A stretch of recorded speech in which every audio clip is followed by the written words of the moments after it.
Good morning, everybody, and this is your Dow Jones day trade setups for today. So last week was pretty much a range bar. You can see that also in, well, you can't really see it on the weekly here, but anyway. One thing on the weekly is we do have a crossover here.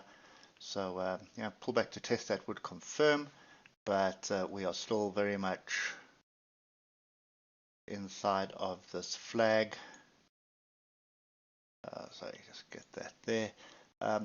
4 touches, 1, 2, 3, 4 touches on the flag. I prefer 5, but more than 3 is actually, 3 touches is a triangle, and all these consolidations, in my view anyway, are a form of a triangle. This is just a double triangle, but why I'm drawing that in is this. So that was the move up. This has been the consolidation flag for the start of the year, the first quarter. And now, that is the target should we break, which is 37,647. Now, let's just fix that in. Sorry.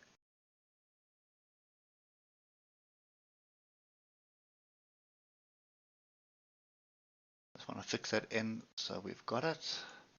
And then let's start looking at the lower time frame. So looking at the 8 hour, you can see we're inside a bigger flag, but inside the flag we have a solid move up and then consolidation last week, and we are now flirting with the top again. And that is my area, my one area of what could be resistance. And then I'm just going to put this just a little bit above price so we can see it.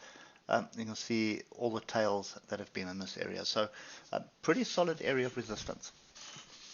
I'd be a little bit reluctant to be buying long here, or in actual fact to be shorting off this area.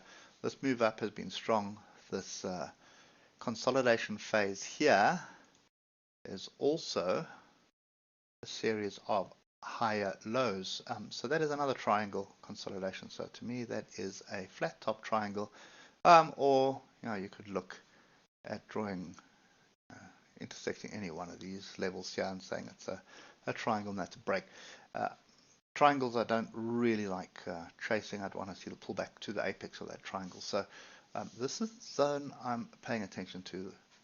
Now let's just drop through the time frame so we can pick up where the entry points are. You can see the oscillators on the 3 hour a little bit tired. Trend is fairly strong to the upside. No two ways about that. I'm just going to delete the diagonal because there is a horizontal that I think we need to pay attention to more, which is this one here. You can see quite a bit of interaction here. So that is a range, and I think you need to be treating it as a range. And that basically means wait for the pullback. We're in an uptrend, fairly strong uptrend.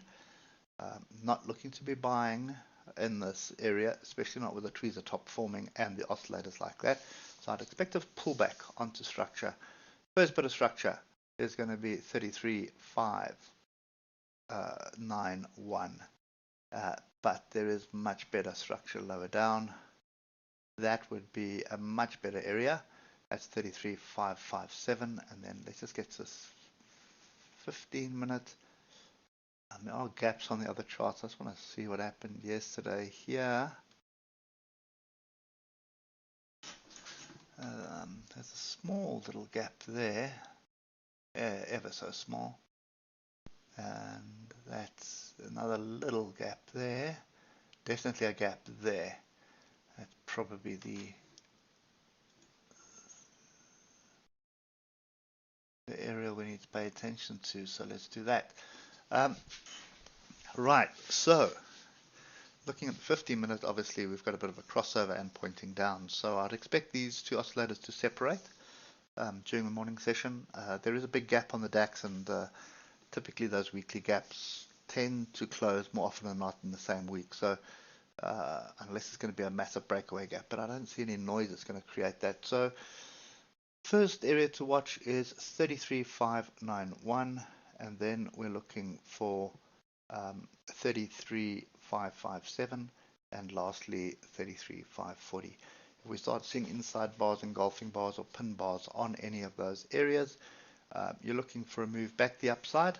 Your first target is going to be 33,664. So don't try and assume that it's going to break through this level. There's a higher probability of it probably dropping back. If it does break through this area here, then I'd expect it to come back and test a little bit lower down.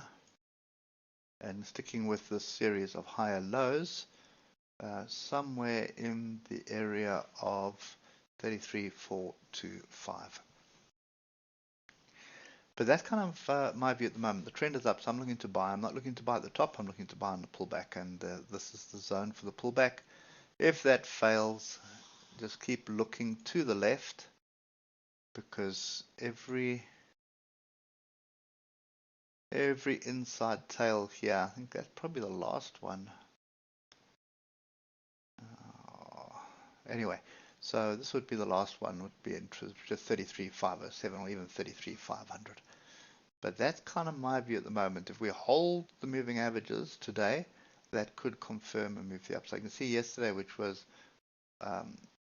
big move down, big move up. So big confusion there. Bit of a pin bar there on the daily. You can see there, quite a big pin bar. But the reality is, if you look on the daily, there are the buyers coming in. Even though we are overstretched at the moment, and we've got almost a confirmation of moving average crossover on the daily at the moment. But this zone, with all the lines that we've drawn in today, if you look to the left, it's a very, very strong area of resistance. So we need to get through that, find support there before we can flip it into support. Once we've flipped it into support, then that you're starting to look for structures to the upside on a more long-term basis. And ultimately, a break of that flag we're looking for, 37,647. I think we're probably going to get there towards the end of the year. But anyway, that's kind of my view at the moment. Hope it helps, and we'll catch up with you tomorrow morning. Cheers for now.